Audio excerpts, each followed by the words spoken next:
natin yung Bible po natin. Okay, let's open our Bible sa aklat po ng John chapter 4 verse 24. John chapter 4 verse 24. Okay po tayo lahat.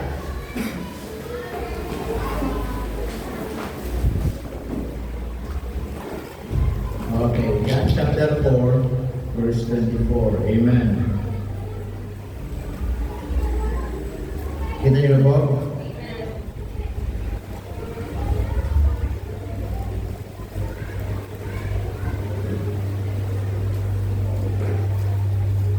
Okay.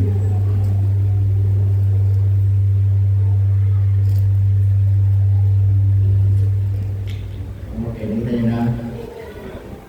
Ito na pong mic natin. Nagpapapalit natin. Okay. Yung wireless natin. Okay, John chapter 4, verse 24. Okay, sabi po ng Bible dyan, sa John chapter 4, in verse 24. Dito, sabi ni John, mga kapatid, in verse 24, ang sabi po dyan, God, verse 23 muna. Okay. Okay, verse 23, sabi, but the hour cometh, and now is when the true worshippers shall worship the Father in spirit and in truth. For the Father seeketh such to worship Him. God is a spirit, and they that worship Him, sabi dyan, must worship Him in spirit and in truth. Kahit po muna yung manalangin. Dakilang Diyos, salamat po ng marami sa umaga nito. Salamat po sa inyong kabutihan. And thank you, Lord, for this opportunity that once again we can study your word. Tulungan niyo po kami ngayong umaga at maging pagpapala niyo po mga salita. Tama niyo puso ng iyong mga anak sa pangalan ni Jesus. Amen. Okay, you may now take your seat. Hello. Yan. Okay, ito na lang gamitin natin yung mic. Nag-ano ko eh. Naglolo-ulo na. Okay, papalayasin na natin yung mic na ito. Okay. Bumibigay na. Okay. Ang sabi ko ng Bible yan sa John chapter 4 verse 23. Of course, ito yung pinaka-context po nito. Beginning from verse 1, it is the story of the Samaritan woman na nagigit doon sa Jacob's well. Okay, di ba? Nagutom ang Panginoon, nagpahinga sila, and then yung mga disciples, naghanap muna sila ng makakain para makakain sila. So habang Panginoon ay sabi na natin, nakatambay doon, okay, nagpahinga doon, ay dumating yung Samaritan woman na nag-iigib po na tubig. And yet, kinausap siya ng Panginoon, tama?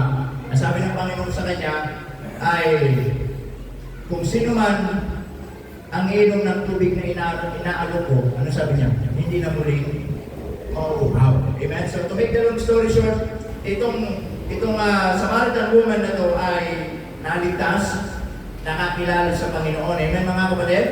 In fact, ay pinakita ng Panginoon. Siyempre, kung ano yung kasalanan ng babae ito, at itong babae ito ay nakita niya na kung saan itong kausap niya ay hindi ordinaryong tao. Kaya sabi ng Panginoon mga kapatid, doon sa verse 23, ilamnan po natin, sabi niya, but the hour cometh, and now when the true worshippers shall worship the Father. Amen? So after po na maligtas itong babae ito, ano sabi ng Bible dyan? Ang sabi ng Panginoon, when the true worshippers shall worship the Father in Spirit and in truth, yung tunay na magsasamba o yung tunay na sumasamba ay dapat sumamba sa Ama, sa Espiritu at katotohanan. Amen? And gusto ko maintindihan po natin, mga kapatid, if you are not saved, itong babae ito, nung hindi paligtas, kahit anong gawin niya, hindi niya pwedeng sambay ng Diyos. Amen?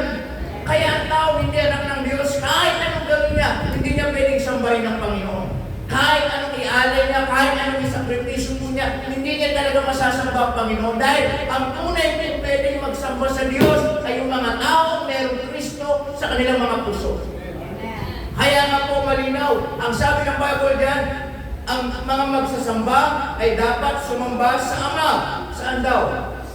Sa Espiritu at katotohanan. For the Father seeketh such, ano sabi? To worship Him. Ang Ama, ano sabi? Hinahanap niya yung mga true worshipers.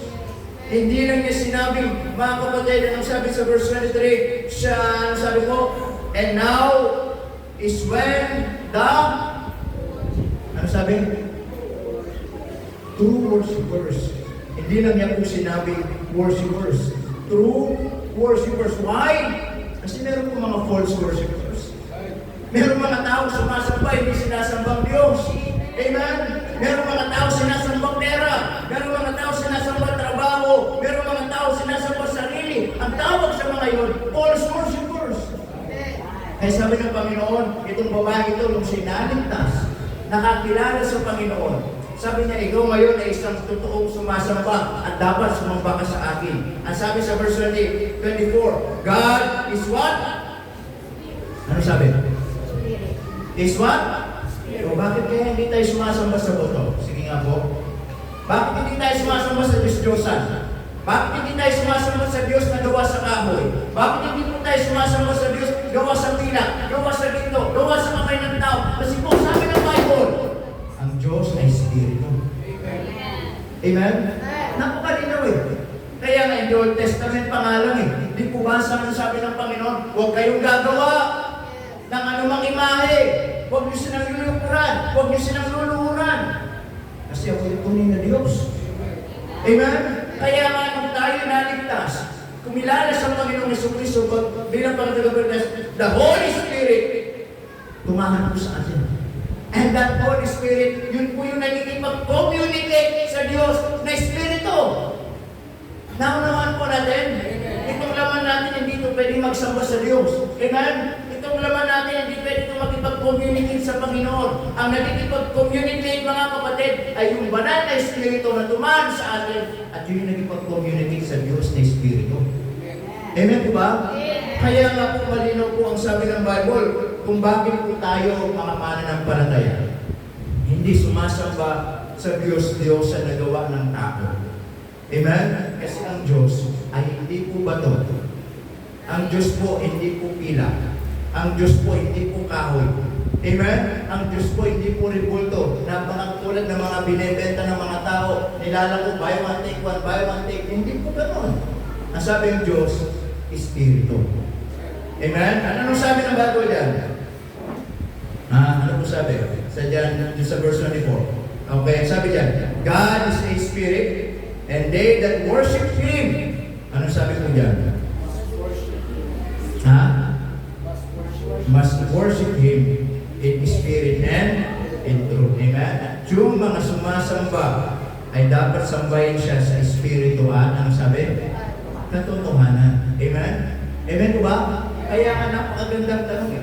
Diba? Napakaganda po paalala na sabi, yung mga sumasamba ay sambahin daw ang Diyos sa Espiritu at katotohanan. Sana ngayong umaga, sasamba tayo dito na may katotohanan. Amen? Mga kapatid, pag-aaralan natin ngayong umaga, last Sunday, we talked about, at kung preaching nung last Sunday, hindi nyo nakalimutan nyo na? Ha? Ang Christian family. Sinasabi Christian family. Palisin nyo ng ayot dito. Ha? Anong preaching ng last Sunday? Christian priority. Hindi kayo nakikinig. Ha? Pag mga ibang pinapakinggan nyo, hindi nyo makalimutan. Okay, Christian priority. Now we talking about Christian priority. Amen? Sabi ng Bible, seek ye first the kingdom of God and His righteousness. Amen? And He promised, sabi, and all these things shall be added unto you. But this morning, we talking about, mga kapatid, Christian worship.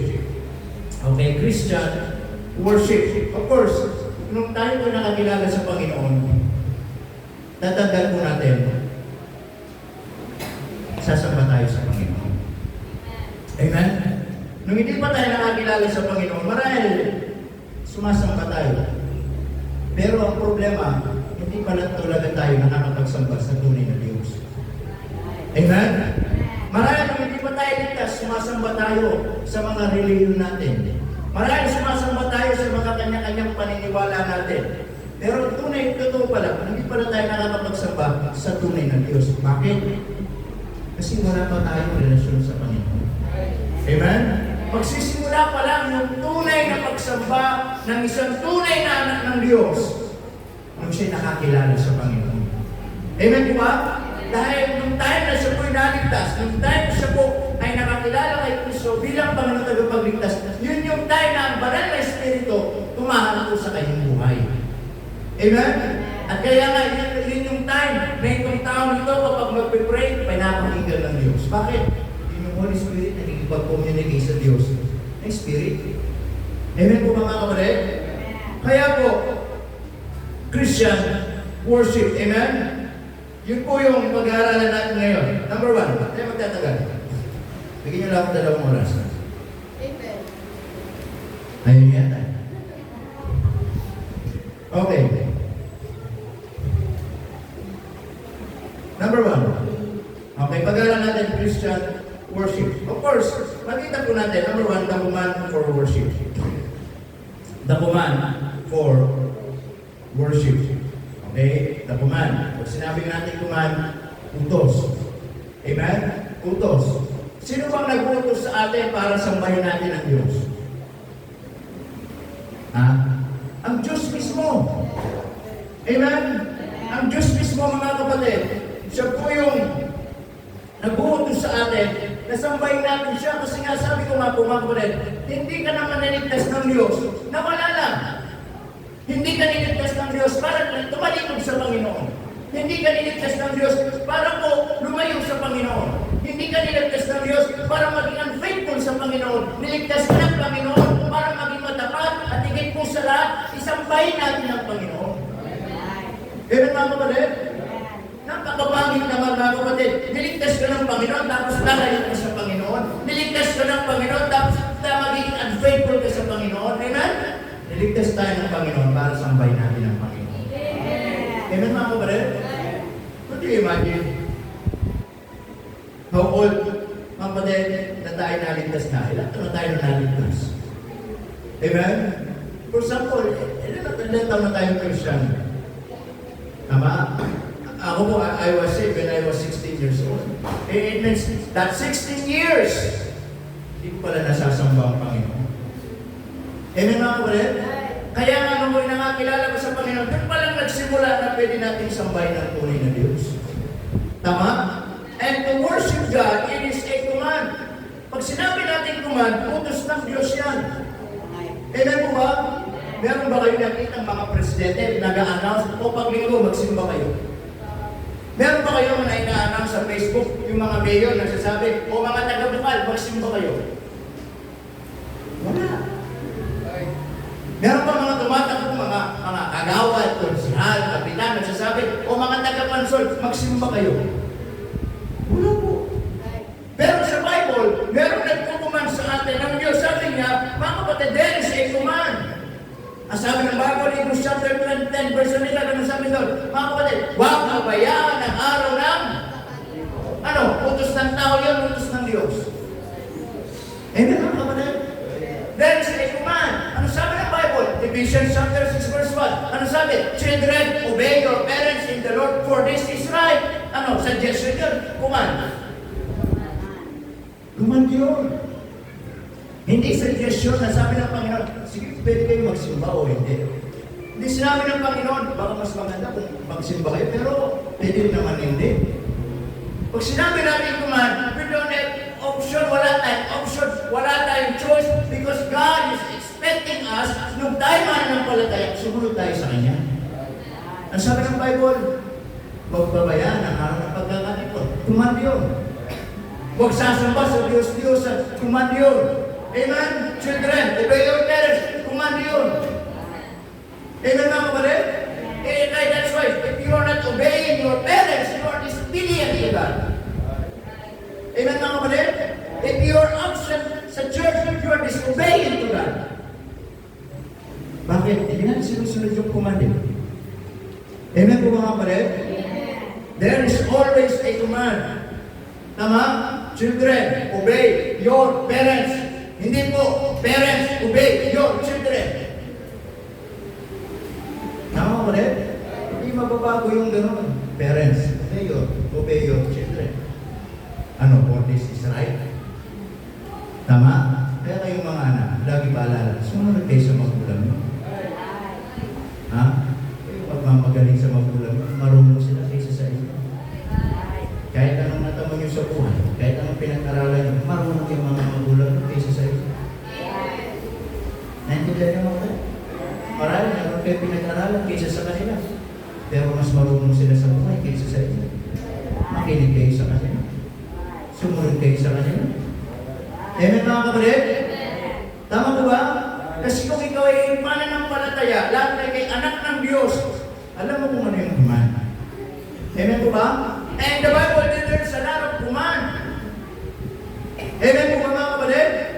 Oh, ano ba sabi ng Bible sa command natin? Oh, ano sabi? Ha? Ano sabi? Magaling ang mabuti. Wag, ha? Magipamatok sa di mananampalataya. Ano? Suggestion yun? Command po yun. Hindi pwede magsama ang liwanag at dilim. Hindi pwede magsama ang dilim sa liwanag. Kung ikay nasa liwanag, anak mo yung liwanag. Hindi pwede mga kapatid, young people, maging aware kayo sa mga nililigawan nyo. Kung anak ka ng Diyos, huwag kang liligaw ng hindi anak ng Diyos. Amen mga kapatid? Kung ikay mananampalataya, huwag kang magpapaligaw sa unbeliever. Huwag mong sabihin, di po pastor, maliligtas din yan. Pogi naman, maganda naman, maliligtas din yan. Eh bakit wala pang pogi sa church natin? Bakit wala pang maganda sa church natin? Amen mga kapatid? Sabi nila, pogi naman yan, maliligtas din yan. Ang problema sa church, ligtas, pero kailangan din na magiging pogi. Hindi po ba kapatid? But the point is this mga kapatid. Command yun! Amen mga kapatid? Ano sabi? Wag makipamatok sa hindi mananampalataya. Amen po ba? Kapag dito, meron mga pamaran, meron mga magulang na kung saan nakakilala sa Panginoon ay nakapag-asawa na. Ugitan na yun eh. Hindi lang pwede, hindi, maghiwalay kayo. Diba? Hindi nga pwede gano'n eh. Ugitan na yun. Pinagsama ng Diyos, hindi na pwede paghiwalay yun. Tama? Praise the Lord, may nakakilala sa Panginoon, kaya isa sa kanila. At yun yung gagamitin ng Diyos, yun yung gagamitin mo, maging matapat ka, maging mapagdasal ka, ipanalangin ka sa Panginoon, yung kasama mo na hindi mananampalataya, makakilala sa Panginoon. Pero, kung kayo hindi pa mag-aasawa, hindi pa kayo mag-asawa, meron pa kayong chance, meron pa kayong panahon, para ano? Panalangin mo yung tama. Amen? Bakit meron? Nagmamadali ba kayo? Ha? Nagmamadali ba? Madali ba kayo sa love life ninyo? Ha? Command yun mga kapatid. Ang sabi ng Bible, huwag makipamatang siya, hindi mananampalataya. Bakit? It is because, mga kapatid, alam ng Diyos na yan ay isang bagay, na yan ay hindi isang bagay, na kapag ayaw mo, bibili ka na lang ulit. Yan ay isang bagay na kapag pinasa mo, wala nang atrasan dyan. Nasa liwanag ka, gusto maging madilim ang buhay mo.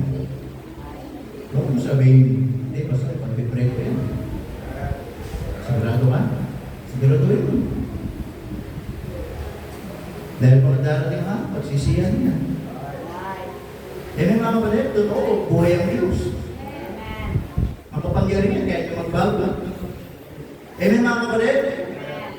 Eh, pagdasal mo mabuti yun.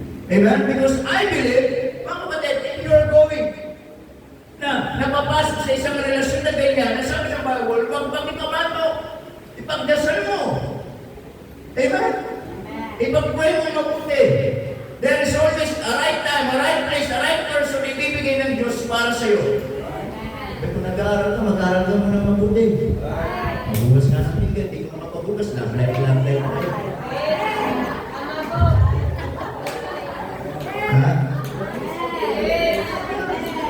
Kabataan daming alam sa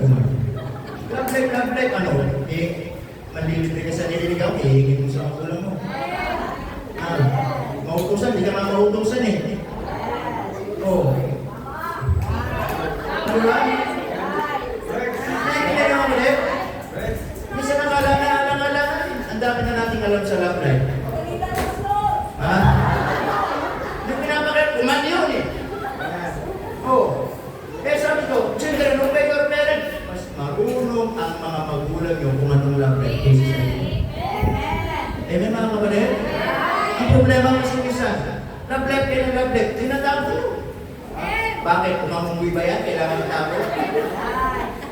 Bakit? BID ba yan, kailangan itago? Ha? Tama mga kapatid? Oh. Ha? Pero Mesol, wala nang problema din. Kahit ating okay na yun. Kahit yung isang ano na lang, basta makapag-asawa, okay, given na tayo dyan. Accepted yan. Hindi po. Kailan na ako na? Oh, the point is this. Ano sabi ng bagoy? Huwag makipamato. Bakit? Believer ka, hanapin mo yung believer. Kung anak ka ng Diyos, hanapin mo yung anak ng Diyos. Amen? Kung nasa liwanag, hanapin mo yung nasa liwanag. Now, hindi suggestion yun. Command yun. Amen? Tama po ba? Be not equally yoked with unbeliever. Hindi pwede magsama yung sumasamba sa Diyos sa buhay at yung sumasamba sa Diyos-Diyosa. Hindi pwede magsama yung liwanag at yung nasa dilim. Amen mga kapatid? Kaya nga po yung people, just a reminder. It is just, mga kapatid, for you to aware. Amen? Yung love life, darating na. Mag-focus ka muna sa pag-aaral. Amen mga kapatid? Focus ka muna sa pag-aaral mo. Ha? Amen? Mag-aaral ka muna mabuti. Tama? Kung nag-aaral muna kayo, mag-aaral muna kayo mabuti. Amen? O, love life kayo na love life. Bako nyo, hindi pa sa magulang nyo. O. Tama? At least kung nakapag-aaral na kayo, nakapagtrabaho na kayo, di ba? Kung pag-settle na kayo, di ba kasama na kayo? Pero hanapin nyo yung kalooban ng Panginoon. Tama? Kasi baka dumating yung araw, sasabihin nyo, nagkamali yun. Basta ang pogi niya, pero ang pangit pala ng ugali. Basta ang ganda niya, napakatamad naman. Huwag kayong magpadala sa pogi, sa panlabas. Hindi ibig sabihin, mapunti niyan, ay okay. Hindi ibig sabihin, maganda, okay na yan. Gusto mag-asawa ng prinsesa? Di maghugas ng biga, di makapaghugas. Gusto mag-asawa ng batuga? Okay nga, batuga naman. Kaya sa panahon ngayon, hindi nabubuhay yan sa idol-idol. Pag walang pambili ng bigas, huwag nyo sagutin. Practical na yun eh. Magduduwa ka, pogi, pang display? Tatanda din ang pang display na yan. Tama mga kapatid? Amen po ba? Bibigyan ko rin ng mga talinaga. Kayo mga babae, makinig kayo. Ang babae hindi marunong magsaing. Kumanong kayo ng lalaki hindi marunong kumain.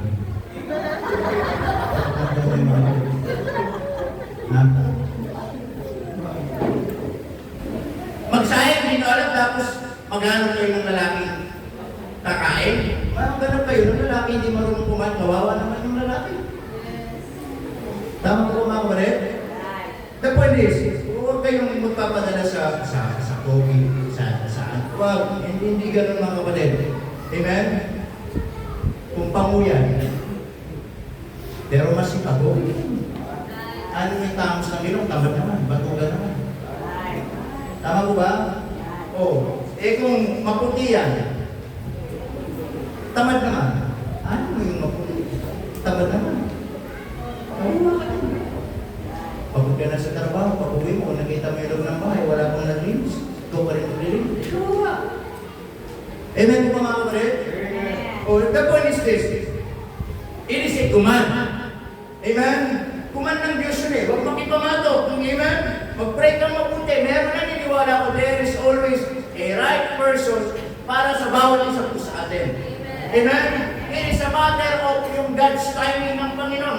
Sister Pastor, yung God's timing ng Diyos. Pag 50 na siya, binibigay ng Diyos. Wala tayong magagawa din yung God's timing ng Diyos. Ilan taon na? 30, 32. Parang 18 years. It's free. 35. May 15 years ka na. 32 lang. 33. Meron na lang 17 years. Maghintay ka na lang ng 17 years. Madali yan. Bakit? Ito kasi mga kapatid. Tumigay sa paligid mo. Hindi dito. Tumigay sa paligid mo. Barkada nyo. Kakilala nyo. Ano yung buhay nila ngayon? Yung iba nga ang babata pa pang-is. Tama? Yung iba nga ang babata pa sira ng buhay. Bakit? Pinili nila yun eh. Bakit? Wala silang word of God. Kayo, may word of God, mga kapatid. Kaya nga magpasalamat tayo. Meron tayong church. Meron tayong word of God na lagi nagpapaalala sa atin upang sa ganun, hindi tayo magkamali sa buhay. Yun yung advantage na meron tayong word of God, mga kapatid. Tama? Magalit kayo kung magalit. Wala akong magagawa. Word of God yung pinapangaral dito eh. Amen po ba? Oo. Minsan na mga magulang natin, tignan nyo yung mga buhay. Minsan may mga nagkamali, nagdapak, pero inayos nila. Ang hirap. Oo. Maging challenge yung buhay nila sa inyo, maging hamon na kayo, huwag mo silang tutulakan. Amen? Sila nga patuturo na sa inyo eh. Tama po ba mga kapatid? Oo. The point is this. Mga kapatid, there is always a command. Amen? So tatandaan nyo na, ang babae hindi marunong magsabi. Kumanak ng lalaki hindi marunong kumain. Kumain ng lalaki kung marunong magsabi. Pagod na nga sa trabaho, pagod wala pang sinahin. O diba? Kaya po mga kapatid, there is always a command. Amen? Amen po ba? Amen. O maging na kayo. Diba? Si Jacob nga. Diba? Nakita niya si Rachel. Diba? Sabi niya, alam ko, ito yung kalooban ng Diyos. Pinunta niya yung kanyang chewin ni Rachel. Sabi niya, gusto ko yung pamangkin mo. Ano sabi ni Laban? Ano sabi niya? Ang ganda ng anak, ang ganda ng pamangkin ko, hindi yan pwedeng basta makukuha. Pagtrabaho mo. Sabi ni Jacob, I am willing to serve. Ano sabi ni Laban? Sige, 7 years. Could you imagine? 7 years? Pero dahil nalaman first sight itong si Jacob, doon kay Rachel, willing akong magtrabaho. So naging alipin siya ni Laban, taga-alaga ng lupa, taga-tanim na. After 7 years, na magsisiping na, niloko pa siya ni Laban.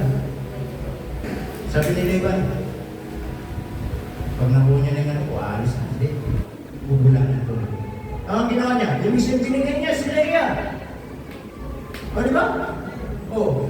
Pero, hindi nagbago yung pagmamahal ni Jacob. Sabi nga, bakit si Leah yung binigay mo? Hindi ko ito gusto. Hindi ito yung binigay ng Diyos. Hindi ito yung kalooban ng Diyos. Ano sabi ni Laban? Okay, maglingkod ka ulit sa akin. Another 7 years. What? 7 years ulit? Ano sabi ni Jacob? Willing ako maglingkod ulit. Amen? Then nag-serve ulit siya another 7 years. Could you imagine? 14 years! Naglingkod siya. Nag-serve siya. Ang ganda ko niya yung babaeng pinakamamahal niya. Amen? Kaya nga po ang pagmamahal na hindi marunong maghintay. Hindi tunay na pagmamahal yan. Amen po ba? Amen? Kaya yung pagmamahal, mga kapatid, hindi kapag minamadali, hindi tunay na pagmamahal yan. Amen?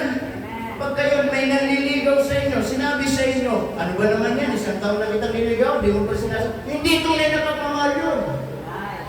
Pag hindi nanliligaw, ano ba naman yan? Tagal mo na nanliligaw sa'yo, di mo pa rin ako sinasabi. Hindi tunay na pagmamahal yan. Ang tunay na pagmamahal, ano sabi? Pagmamahal yan. Amen po ba? Bakit? Yan ang ginawa ni Jacob eh. Ang sabi nga ni Jacob dun sa verse 20, sabi niya, yung 14 years, sabi niya, para sa kanya, ay ilang araw lang. Wow! Sabi niya, Sabi niya, yung 14 years na ginugol niya para maglingkod, makuha yung mapapangasawa niya. Sabi niya, para sa kanya, ilang araw lang. Bakit? Totoong pag-ibig. Kaya yung pagmamahal na nagmamadali, amen? Di pa nga kayo nakakagraduate, jowa kayo ng jowa. Di pa kayo nakakapag-graduate, love letter na natupag nyo, hindi pagmamahal na kapatid. Amen? Mahalin ng Diyos, mahalin yung mga magulang nyo, mahalin yung pag-aaral nyo. Diyos ang magbibigay sa inyo. Amen mga kapatid? So, it is a command. So maraming command. Okay, tumagal lang tayo. Bakit tumagal tayo? Okay? So sabi ko ng Bible dyan, mga kapatid, because sabi ko ng Bible dyan, they that worship Him must worship Him in Spirit and what? And in truth. So dapat po tayo na mga mananampalataya, every time we go to church, every time we go to the house of God, at sambahin natin ang Panginoon, dapat sambahin natin ang Panginoon. Amen mga bakit? Kuman ng Diyos yan eh. Amen? Kuman po ng Diyos. Tama po ba? Kasi minsan maraming sumisimba, hindi naman sumasamba. Ha? Kasi maraming pumupunta sa church, hindi naman sumasamba. Bakit? Isa, pupunta sa church, ang layo ng utak. Ang layo ng iniisip. Amen? Kaya minsan natapos yung preaching, hindi mga pala, walang natin. Bakit? Wala sa focus. Amen po ba? Kaya minsan, pupunta sa church, walang natutunan. Bakit? Wala sa sarili. Sabi nga, physically present, mentally absent. Yung iniisip, yung gagawin ko mamaya. Yung iniisip, yung lulutuin ko mamaya. Yung iniisip, yung gagawin ko mamaya. Kapatid, kapag pumunta kayo dito sa church, ilang oras lang naman tayo dito, i-focus nyo na yung sarili nyo sa Panginoon. Amen! Amen? Bakit? Yung lalaban nyo ba, may magnanakaw ba doon? Ha? Yung gagawin nyo ba mamaya, mawawala ba yun? Pagdating nyo, nandun pa din yun. Tama mga kapatid? So there is always a command for worship. Amen? Inuutosan tayo ng Diyos, inuuman tayo ng Diyos, sambahin natin ang Panginoon. Amen? Sambahin natin ang Panginoon. At ang pagsamba, mga kapatid, hindi po yan dahil nakabihis ka ng maayos, sumasamba ka na sa Diyos. Hindi po. Ang pagsamba, hindi po yung mga kapatid, sa panlabas, amen? Nakadress ka, nakapolo ka, nakabarong ka. It is not about, mga kapatid, panlabas. Ang pagsamba nagsisimula sa panloob. Amen? Sa panloob. Tama po ba? Now, not only the command for worship, but also the concern. Okay, the concern for worship. Amen?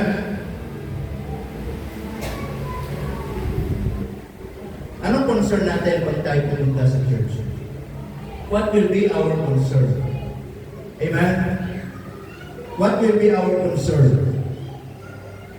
Nakakalungkot minsan, maraming mga mananampalataya pupunta sa church, sasamba sa Panginoon, pero yung concern pa rin is all about us.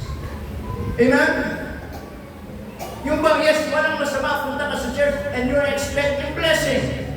Pero alam niyo po ba, ang dapat concern natin na mananampalataya, hindi yung pag tayo sumamba, pagpapalaan tayo ng Diyos. Amen po mga kapatid? It is not something that we get, but it is something that we can give to God. Yan ang tunay na pagsamba. Amen po ba? Because I believe, mga kapatid, from Monday to Saturday, everything na kailangan natin, everything na mga pangangailangan natin, pinuprovide na ng Panginoon yan. Binibigay na ng Panginoon yan. Kaya nga pong Sunday, hindi po ito yung paghingi na naman sa Panginoon. Ang Sunday, ito naman yung tayo ang magbibigay ng pagsamba. Amen mga kapatid? Ito naman yung tayo magbibigay sa Diyos. It is unfair to God. Mga kapatid, from Monday to Saturday, lahat binibigay ng Diyos. Tapos Sunday, hihingi ka pa rin sa Panginoon. Ano binigay natin sa Panginoon? Amen po mga kapatid? So that must be our concern. Amen? Ang sabi ng Bible, in Romans chapter 1 in verse 25. Romans chapter 1 in verse 25. Sige po, buksan po natin. Romans chapter 5. Romans chapter 1 verse 25. Amen. Nandiyan na kayo. Okay, sabi ng Bible in verse 25. Ano sabi dyan? Ha? Who change the truth of God into a lie. Amen? Binago nila yung katotohanan ng Diyos. Pinalitan nila ito ng kasinungalingan. Ano ba? Ano sabi dyan? And worship and serve the Creator more than the Creator. Nakita ninyo yung ginagawa ng mga netizen. Maraming concern ng mga tao. Amen? Nasabi ng Bible, they changed the truth of God into a lie at sinamba nila, pinaglingkuran nila. Ano sabi? Yung nilikha kaysa sa manlilikha. Amen? Mas nandun yung pagsamba nila doon sa blessing than the blessed. Tama po ba mga kapatid? Kaya po mga kapatid, every time we go to church, every time we worship the Lord, mga kapatid, our concern, mga kapatid, hindi po yung blessing, hindi po yung material. Ang pinaka-concern natin, bakit nandito tayo, ay yung sambahin muna natin ng Diyos na lumikha po sa atin. Sambahin muna natin siya. Kaya ka nga nandito para mag-aral ng salita ng Diyos. Para matuto ng salita ng Diyos. And most of all, para sambahin naman natin ang Panginoon. Amen po ba mga kapatid? Hindi lang po yung pagsamba, umawit na ako sa Panginoon. Hindi lang po ganun yung. Tama? Nagbigay na ako sa Panginoon. Hindi lang po ganun yung pagsamba. Yes, those things are good. Amen? They are just part of our worship. Pero ang higit na ibibigay natin every time we go to church, yung ating mga sarili sa Panginoon. Amen?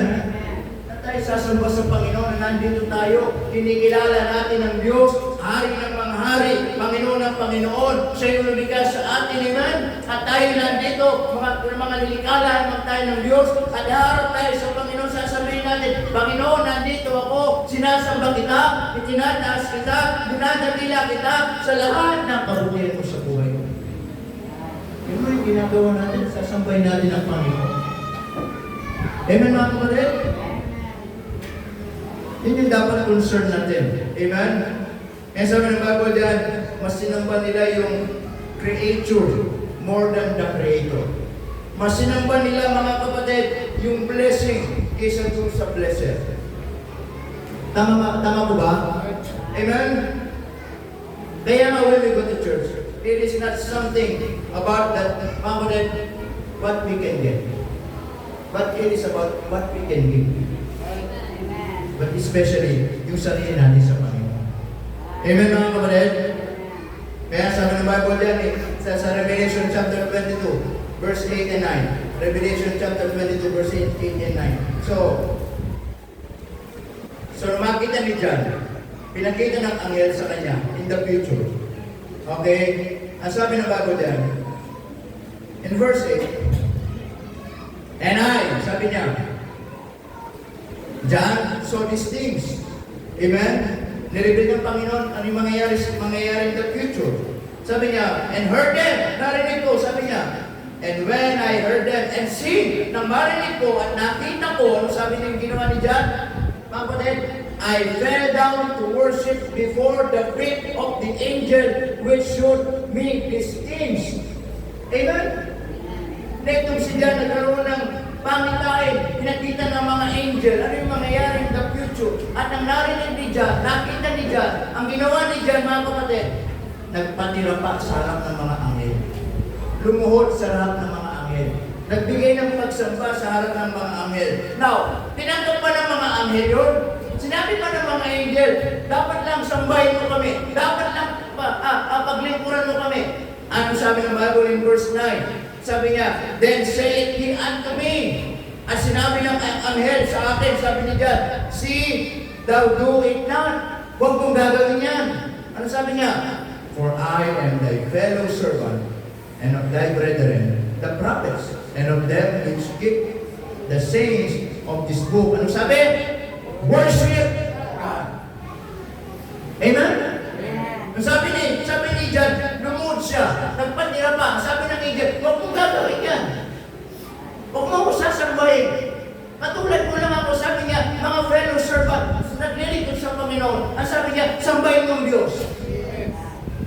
mga kapatid?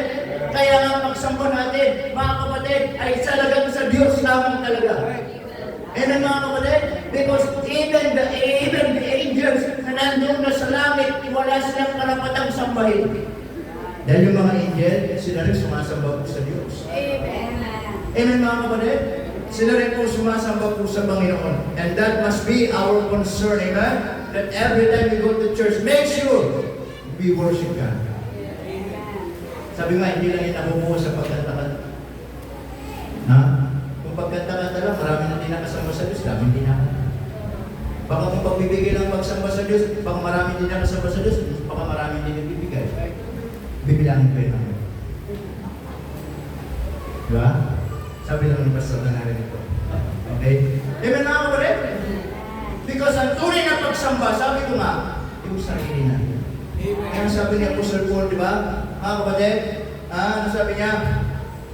Doon sa Romans chapter 12, sabi niya, but by the mercy of God, sabi niya, that she present your bodies.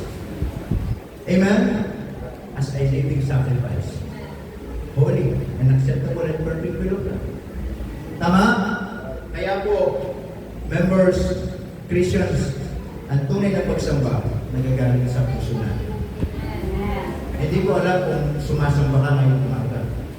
Kasi hindi ko naman nakikita yung puso mo lang nakikita. Tama? Si Brother ko na hindi ko nakikita ang puso. Face mask. Ay, pahinga ko na kasi ba? Parang pinapala sa trabaho eh. Pahinga mo na. Pag-workaholic. Okay? Amen mga kapatid? Kasi pero ang Diyos, nakikita niya yung puso natin. Amen? Alam niya yung puso niyo bago kayo pumunta rin. Hindi lang niya malalaman yung puso niyo na nandito na kayo. Alam niya, bago pa lang kayo pumunta rin. Kaya alam na niya kung sino yung tama at hindi nasasamba sa kanya. Amen po ba? So dapat ang concern natin lagi, bigyan natin yung pagsamba sa Panginoon. Amen? Lastly, not only the concern for worship, but also the commitment for worship. Amen? The commitment for worship. Yung pong ating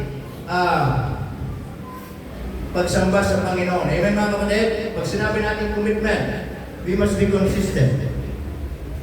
Amen po ba? Kasi maraming mga Kristyano, pabago-bago. Amen po ba? Maraming mga mananampalataya, pabago-bago. Pabago-bago yung attitude, pabago-bago yung pagdating sa pagsamba natin sa Panginoon. Amen? Yung iba, kapatid, atin kapag maayos yung buhay. Hello? Kapag meron mga nangyaring problema sa buhay, hindi na atin. Tama? Yung iba atin kapag nakuha na yung gusto sa Panginoon. Yung iba atin kapag hindi sinabot ng Diyos yung prayer nila. Amen? Tama po ba mga kapatid? Kaya yung nangyari minsan, kapag maayos, present. Pag hindi maayos, absent. Yun yung klase ng pagsamba nila sa Panginoon. Amen po ba mga kapatid? Yung iba, atin sasamba sa Diyos kapag may problema naman. Kasi ito balita. Tama? Yung iba, umaatin kapag walang problema. Pag may problema, hindi aatin. Yung iba naman, atin kapag may problema. Kailangan ko ang Diyos, ang dami ko pinagdadaanan ngayon, ang dami kong pagsubok sa buhay ngayon. Wala na akong lalapitan, yung mga inaasahan ko mga kaibigan ko, iniwan nila ako. Tsaka pala maalala ng Diyos. Makasimba nga, baka sakaling na umayos yung buhay. Amen po. Ginawa mo rehabilitation yung pagsamba. Ito, rehabilitation mga kapatid. Tama po ba? Yung iba naman, kapag medyo gumana yung pakiramdam, kung pagtingin nila okay na, sisimba na naman. Amen? Yung iba naman, kapag medyo may problema na naman, yung iba, wala na naman sa church.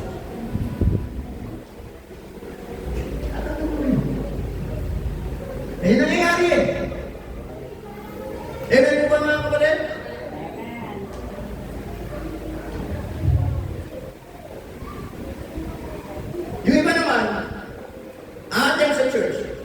Sasama sa church. Kapag mawaluwag yung oras. Pag may time. Pag wala masyadong ginagawa. Pag available. Pag hindi na busy. Present. Amen sa church. Sasama sa church. Amen. Pero kapag marami na ulit ginagawa, busy na ulit, absent na naman.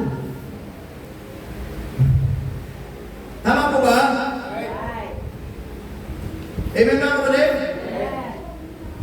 Sa trabaho, pag busy, mga kapatid, absent. Pag maluwag ang oras, present. Sa eskwela, ganun din. Pag maraming ginagawa sa school, absent. Pag maluwag ang oras sa school, pag linggo, present. O hindi man Sunday, kahit anong activity sa church. Amen? Kaya pero kapag busy sa mga gawain, mga kapatid, minsan, kahit sa mga gawain ba, kung maraming ginagawa, absent. Hindi, unahin ko muna yung pagdalawa ko. Hindi, unahin ko muna. O papakain ko ng aso. Ha? Hindi, unahin ko muna. Ginagawa ko sa bahay. Amen mga kapatid? Oo. Pag wala nang ginagawa sa bahay, makapagsimba. Kasi kailan lang maisipan. Kasi nakakaloko, di ba? Ay, di pa na ako busy makapagsimba. Amen mga kapatid? Amen. Ay, busy ako nga. Hindi ako pwede mag-church na yun.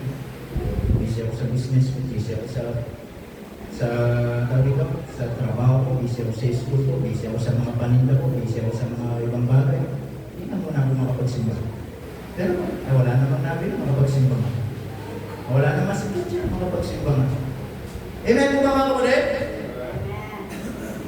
Minsan nakakalungkot, it is a command. Pero minsan tayo nasusunod. Tama po ba? Ang Diyos na nag-uutos pero tayo nasusunod. Amen? Kaya sabi ko mga kapatid, yung iba atin kapag hindi na busy, amen?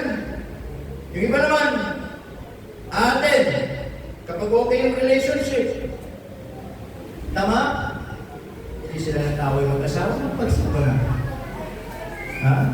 Nag-away mag-asawa, hindi ako sisimba. Sumunod na linggo, di na sila mag-away mag-asawa. Makapagsimba na tayo. Amen na ako. Pag okay yung relationship sa asawa, sa anak, o sa kahit sa ibang members ng church, amen? Pero minsan, kapag nagkaroon din ng conflict, hindi na nagpapakita sa Diyos. Tama? May problema ako kay kapatid, hindi mo na ako makapagsimba. Naasiwa ako sa pagmumay. Hindi mo na makapagsimba. Alam ko, ate lang kasi kapatid. Ayaw mo na makita yun. Tamahan sa akin. Amen mga kapatid? Yung iba naman, ate, kapag napipili nila, gusto lang nila magsimba. Amen? Parang pili ko ngayon makapagsimba. Parang isa sa pagkain, parang nag-crave tayo. Parang nag-crave ako ng hamburger. Makakain nga ng hamburger. Kasi pati pagsimba, ginagawa ko yun. Tama? Pili ko makapag-church mo lang. So nalim ko parang, pili ko, hindi mo na ako magsisimba. Kasi basta lagi ko nag-bigos, parang ako lagi tinatamaan. Praise the Lord for that. Amen? Hindi mo matanggal yung show. Kaya kang hindi magsimba dito. Tama? But I'm telling you, pabago sa'yo, pagpuro ka naman. Amen mga kapatid? Tama po ba? Kaya iba pagpiling lang nila, amen?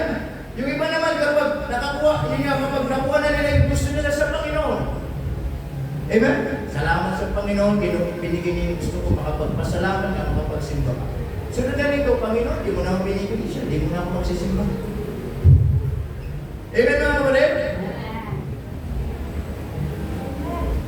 Pag-listen to me. Ano man yung sitwasyon natin sa buhay. Mga kapatid, huwag nating itadamay yung relasyon natin sa Panginoon. Amen mga kapatid? Huwag nating itadamay yung relasyon natin sa Panginoon. Amen? Mga kapatid, tandaan natin, hindi po nagbabago ang utos ng Panginoon. Amen? Hindi nagbabago yung utos ng Diyos. Amen? Hindi nagbabago ang ating Panginoon sa kanyang mga sinasabi. Tama? Kaya po, there must be a commitment for worship. Amen? Kahit may problema ka, magsimba ka. Kahit wala kang pera, magsimba ka. Kahit may kaaway ka, magsimba ka. Kahit hindi kayo magkasundo mag-asawa, magsimba ka. Kahit hindi kayo magsundo mag-anak, magsimba ka. Bakit? There must be a commitment for worship. Idadama yung pagsamba nyo sa Panginoon. Paano kayo lalago? Paano kayo matututo kung magiging ganun yung attitude natin? Pagpiling natin, ang saya sa simba ko. Ay hindi, may problema ako, hindi muna ako sisimba. Wala siyang bibigay natin pagsamba sa Panginoon. Amen mga kapatid? There must be a commitment. Kaya sabi ng Panginoon mga kapatid, they that worship Him must worship Him in spirit and in truth. Sambahin natin ang Diyos. Amen? Ano yung pinagdadaanan niyo sa buhay? Sana hindi magbago yung pagsamba natin sa Panginoon. Amen? Si Job namatay ng 10 anak, nawala ng trabaho, nawala ng bahay, nagkaroon ng sugat, hindi nagbago yung pagsamba niya sa Panginoon. Amen mga kapatid? Because there is only one thing that we can serve God, that we can thank God, yung ating pagsamba sa Panginoon. Tama po ba? Kaya po, minsan, salamat sa Diyos sa mga members natin, amen? Tama? Yung iba, sasacrifice papunta rito, iba, mag-practice, maglalakad pa uwi, maglalakad pa parating dito. Because to worship God, amen? Amen po mga kapatid? Nakakaya kung tayo, di ba? Tama? We have all the resources, di tayo makapag-church. Amen? We have all the resources, mga kapatid, di tayo makapagsamba. Nakaya naman tayo sa Panginoon pagdating. Tama po ba? Kaya po mga kapatid, mga kaibigan, there must be a commitment for worship. Tama? Oo. Sumakit lang yung ngipin, hindi nasisimba. So, hindi na ako pagsimba, masakit ang ngipin ko. Siya pumunta ko, sasampalin ko na. Masakit ang ngipin, alam ko naman ang pustiso ka. Ano pande yun? Sakit daw ang ngipin. Hindi makapagsimba. Alam ko naman ang pustiso. Oh. Eh, may mga kapatid. Oh. Minsan nakakala ko, di ba? Minsan from Monday, ang sickness sila. Tuesday, Wednesday, walang sakit. Pagdating ng Friday, masakit ng ulo. Sabado, masakit ng ulo. Kaya linggo, hindi na makapagsampa, masakit ng ulo din. Oh. Pag mga linggo ng mga hapon na, mga alaw na, okay ng pakiramdam. At sumasakit yung oras ng pagsampa. Matuluyan ka sana. Mga ganun eh. Tapos minsan hindi tayo nakakapagsamba kasi nagawa lang tayo ng dahilan. Amen? Nagawa lang tayo ng dahilan kaya hindi tayo makapagsamba. Yun ba yung klase ng pagsamba bibigyan natin sa Diyos? Amen? Na siya yung nagmahal sa iyo, siya yung nagsakripisyo sa iyo, siya yung nagbago ng buhay mo, siya yung nagpapalang sa iyo. From Monday to Saturday, iniingatan ng Panginoon, ginagabayan ka ng Panginoon, hindi nagkulang ang Panginoon. Tapos yung klase ng pagsambang bibigyan natin sa Diyos, it's unfair. Amen? And that's why if you are ang sabi doon, not just a worshiper. Ano sabi niya? True worshiper. Kaya ang tunay, ang totoo, sumasamba. Alam niya yung tunay na pagsamba. Amen? Alam niya yung kahalagaan. Alam niya mga kapatid, ano mang mangyari sa kanyang kalalagayan, ano man yung mangyari sa kanyang buhay, magkakaroon pa rin siya ng commitment na sambay ng Diyos. Amen? Amen? And you know what?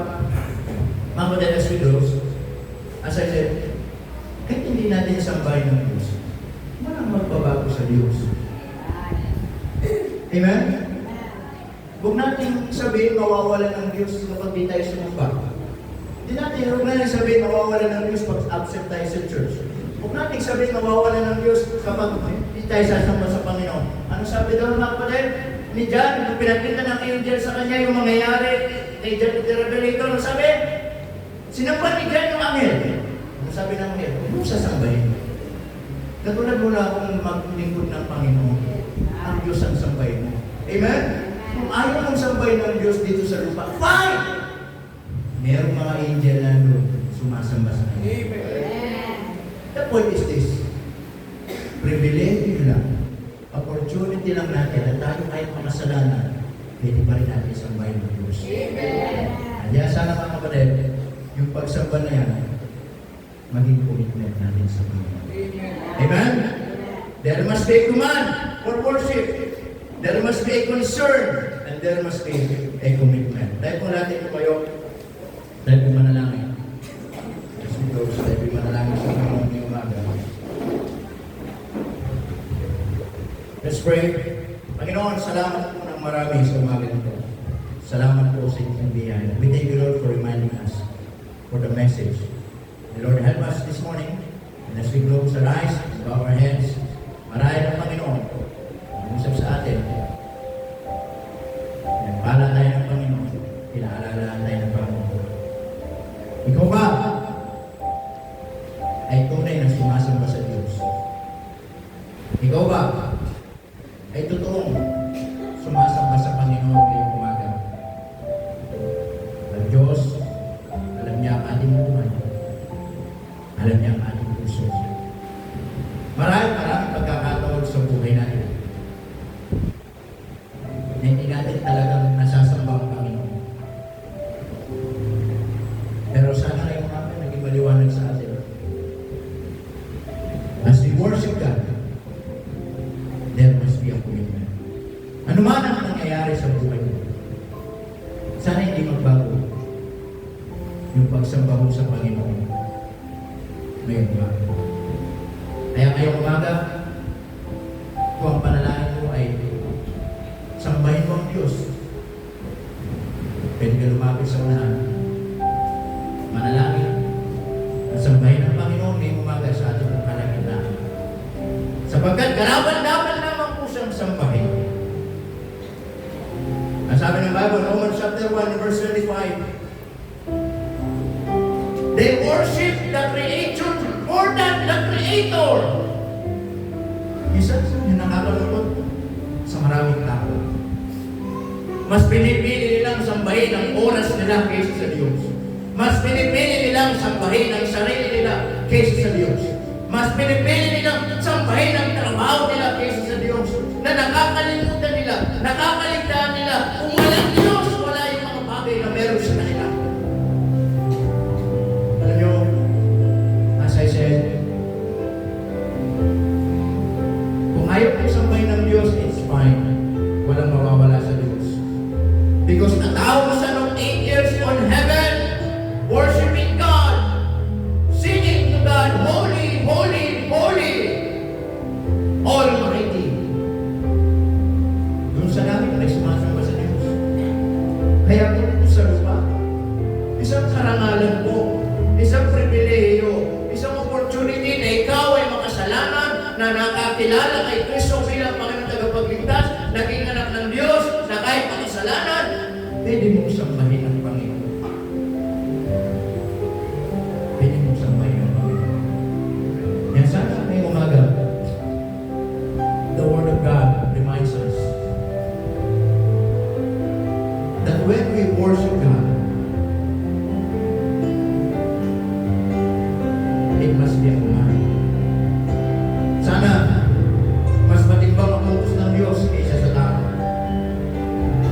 Sana kapag sinabi ng Diyos, mag-ligo, present ka sa church, at sabi ng boss mo, huwag kang mag-absent sa trabaho, sana mas piliin mo ang Diyos.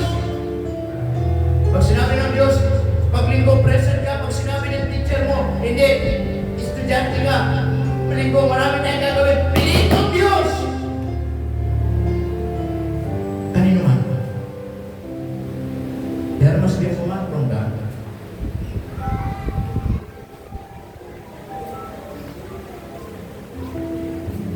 Hindi lang command. There must be a concern. Anong concern mo? Bakit ka sumasamba? Hindi para sana humingi na naman sa Panginoon. Sana ang concern natin, hindi para kung ano yung mapapakinabangan natin sa Panginoon. Sana ang concern naman natin every time that we go to church, ano naman yung may